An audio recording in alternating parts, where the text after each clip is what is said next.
Hey friends, welcome to another episode of Mental Health and Christian Living. In this episode, we're talking about a subject that is often a very difficult subject to talk about, to live out certainly, and one that can just be truly transformative in many ways. It's the idea of forgiveness. Stay tuned.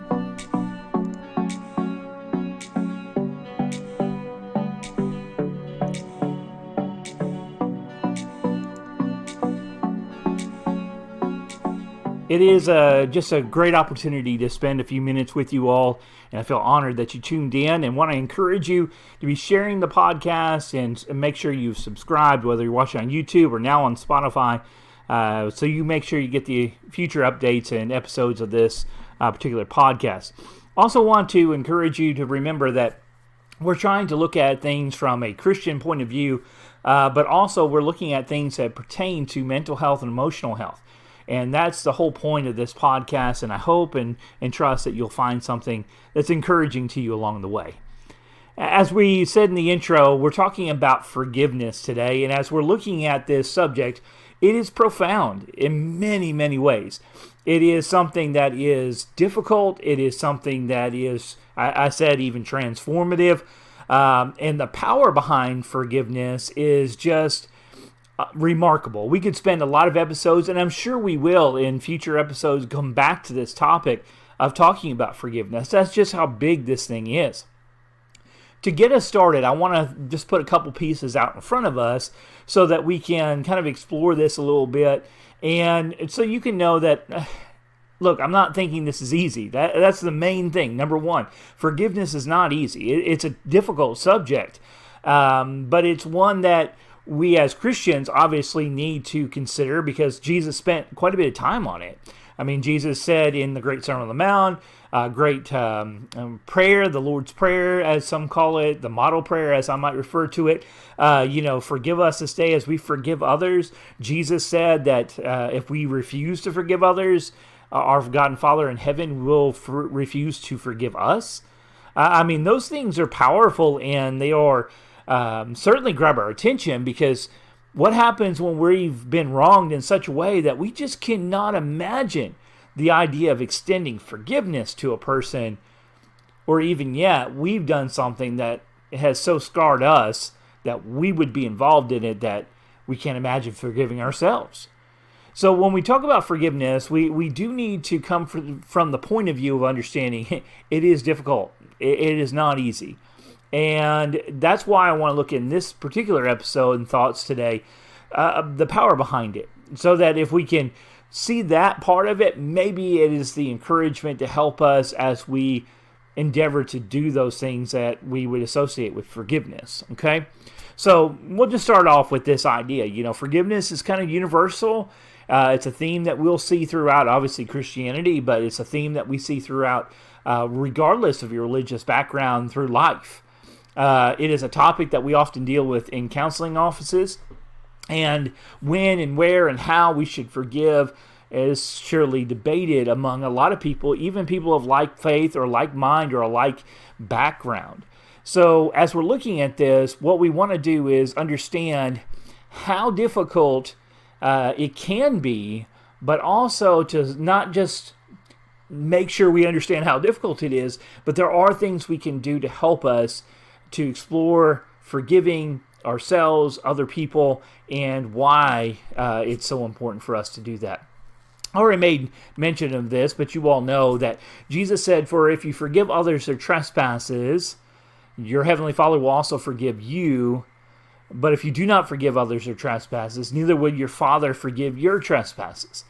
And these verses remind us that there's this interconnectedness in our relationship with ourselves and with God.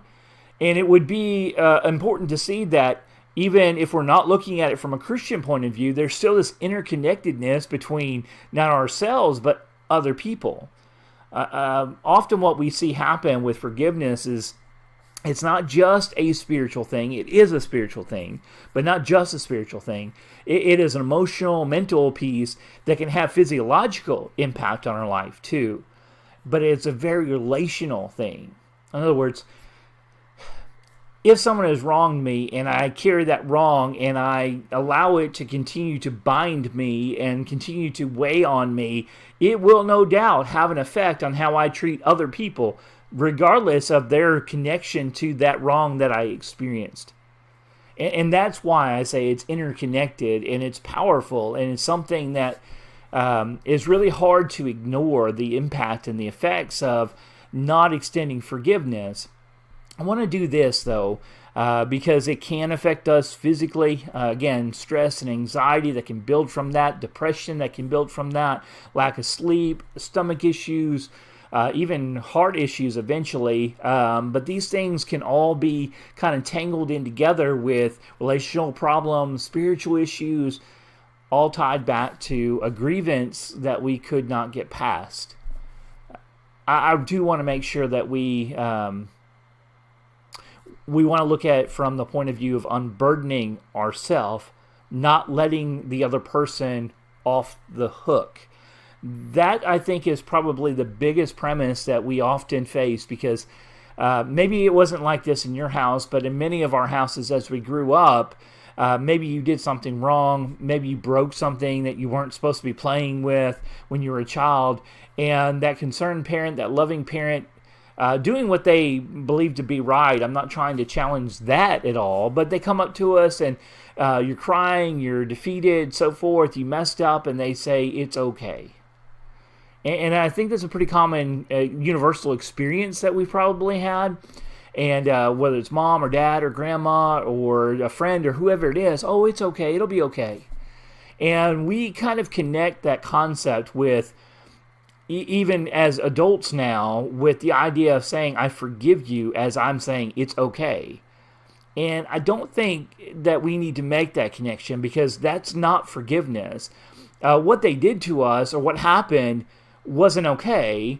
What our parents were trying to convey with us is that we were okay. You know, that parent and that child, they were okay. But we have kind of connected those ideas, and it makes it very difficult to say to someone, I forgive you, because in the back of our mind, we might be telling ourselves, what you did's not okay, I can't forgive you. And in fact, from a Christian point of view, we need to see the cross in that, because God is adamantly agreeing with us that that sin that was brought upon us, or that we brought upon someone else, is not okay. It is not okay. That's why Jesus went to a cross. That's why he endured what he endured and what he paid with his own blood, that payment, saying, no, it's not okay. But he did it so that, and we just use that example between us and God, that God can say that you, God and you, or God and me, we can be okay, even though what we did was not okay. So I know that's a little bit on the edges here, but let's try to develop that a little bit. What I'm saying again is that by extending forgiveness, we're talking about unburdening ourselves, and not necessarily saying to the other person that what they did was okay. In fact, it may not be very okay at all.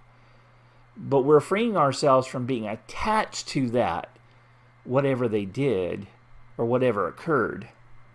Now, I want to put a few things there, but we're going to go into our kind of our mental health toolbox here a little bit and talk about something from a point of view. And we're going to use what's called CBT, or cognitive behavioral therapy. We're going to use some little pieces from that to explore this.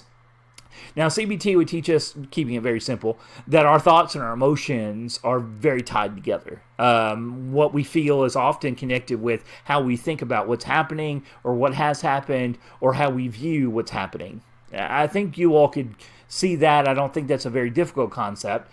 And they're just very interlinked. And that's the main point here. And when we hold on to anger and resentment or something that happened to us, we're chaining ourselves then to this negative pattern of thought, which then brings emotion. It's like carrying a heavy weight on our shoulders. So if we were sitting in a counseling session, we might explore what happened, being able to explore how they felt about that, really honestly how they felt about that, exploring what they think about that. And that's where we would go in a counseling session saying, okay, so, what does this mean to you? Why does this hurt so much? Those kind of things, because what we're exploring is the pattern and cycle that's happening there, and finding where we can go in and say, okay, if we think about this in a more healthy way, what happens to that pattern? That's very simplified, but I want to use that kind of basis to help us think about how we can look at forgiveness a little bit. And I hope that this will help you to at least think and pray about and study this a little bit. It may not be an instant answer for a very difficult situation you're facing, and I don't mean to offer it to you that way. In fact, if you're facing something you just simply can't get over, I certainly would encourage you to reach out and talk to someone, whether that's a minister or a counselor, and that they can help you unburden yourself of that and extend that forgiveness, not to make it right what they did, but to unburden you from the continued chain and shackle to that event. That's maybe something a little bit bigger we could develop at a later time. I want to present these couple things then to help us talk about unshackling ourselves from that anger, from resentment, from those things, and maybe that will help us as we extend our thoughts towards forgiveness. Okay, number one, and this is primary thing, you need to acknowledge your feelings, whatever it is. I'm not saying that you exacerbate your feelings, but you need to acknowledge your feelings without filter. And what I mean by that is it's essential to recognize and validate those feelings. Allow yourself to feel angry, pain, resentment, whatever it is. You can't really forgive someone until you truly acknowledge what's happened and how it's made you feel. We're not trying to justify it. We're not trying to condemn it. We're just trying to acknowledge it. I feel angry. You really upset me. This really upset me. This really has broken my heart. This has made me lack trust. Whatever the feelings and emotions are, that we acknowledge them. Now, one way you could do that if you're working on this on your own is to take down a piece of paper and just start writing. And as you're thinking about whatever it is that you're having a hard time getting past, extending forgiveness, and just write down everything you feel. And be honest. Be honest with yourself. You're the only one that's going to see it anyway. The second one, then after you do that, is kind of reflect on a bigger picture. Okay, to the best you can, say, okay, I'm going to remove myself from those emotions for a minute, and I'm going to look at everything that's happening here. Now, this is very generic because every individual thing may be different. A family member hurting you versus a spouse, a child, a coworker, a boss, all those things could be very, very different. And the kind of pain and the kind of thing we're talking about may be vastly different. So again, this is very generic. I'm not trying to oversimplify, but I am trying to present a few things that maybe might help us as we explore this topic. So the second one is to reflect on the big picture.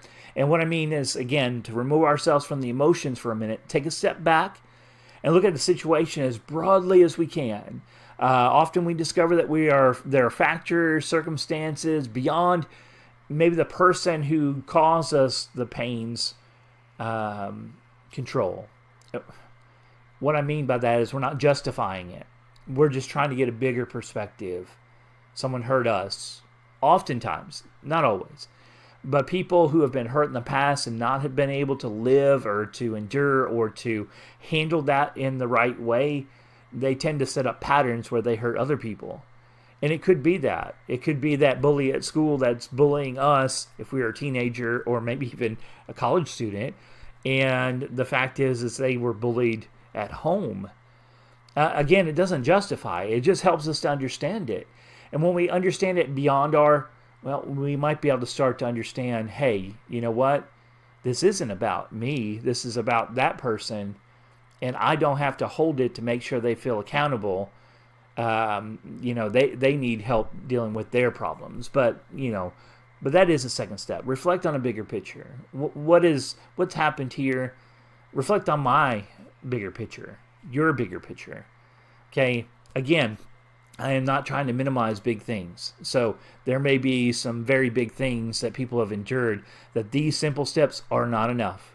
Again, I encourage you to reach out to a counselor, okay? But it may be on small things that we just can't seem to get past. These things would be enough to get a bigger picture and say, you know what? My picture is I have all this going on in my life. I have all this in front of me. This person hurt me in this way. I need to let go of it so that I can enjoy all the rest of the things that are going on in my life. Why would I continue to poison those things? Do you see? I was honest with myself about how I felt, reflect on the bigger picture of my own life. I can then choose to forgive. That's one of the most important things that we can walk away from, is that forgiveness is a choice. It doesn't come because something automatically becomes okay. It's not going to become okay. Someone stole from you, someone hurt you, someone spoke ill of you, someone lied about you. Worse yet, someone cheated on you, all kinds of things that we could bring in.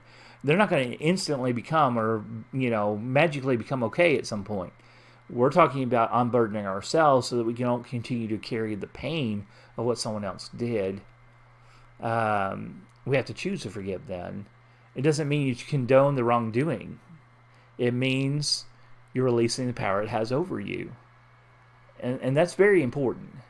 So when you come to the point of saying, you know what, I'm going to forgive because I'm letting go of this power and I'm not allowing it to affect me anymore. From a Christian's point of view, we have these let go and let God, which is trite, I know, but it's still the idea that I'm going to let go of this because I know that God knows about this. I know that Jesus went to a cross and paid debts for this. I know he knows it's serious. I don't have to carry it. He can handle it. Okay? So that leads us to that healing and the idea here through meditation, through prayer. And what I mean by meditation is not necessarily the Eastern version of meditation and clearing your mind, though there's a place for that. I'm not saying there's not. But this idea of focusing on the things of God and providing us that kind of healing by letting go and letting God actually take it and understanding that, yes, I've been wrong, but I am moving to release myself from that wrong that has happened and allowing God to hold that person accountable, and I'm moving on. Does that make sense? I hope it does to you, because it's really, really important and it's empowering. That's how healing can sometimes happen. And then, of course, we've been talking about this whole time. If those things don't work, seek support. Forgiveness can be a challenge. And sometimes it's not that I forgive one time and it's over. Sometimes I have to forgive and then something brings it back up and I have to kind of forgive again. Because I'm human, I'm not God. God forgives and it's forgiven, but for me, sometimes things bring things back into a perspective and I have to kind of go through that process again. And you might have to too. So seek support. You need a good support network around you. That's why I always encourage people, in that church family, that's what it should be.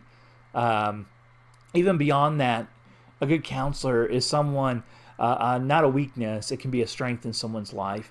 And if you're continuing to struggle with, I think it's a good time, a good sign to say, you know what, maybe a counselor can help me to walk through those things, to deal with those feelings, to let go of those things that are chaining me to that moment or to that event, so that I can get back part of my life that I'm missing out on as I carry this burden.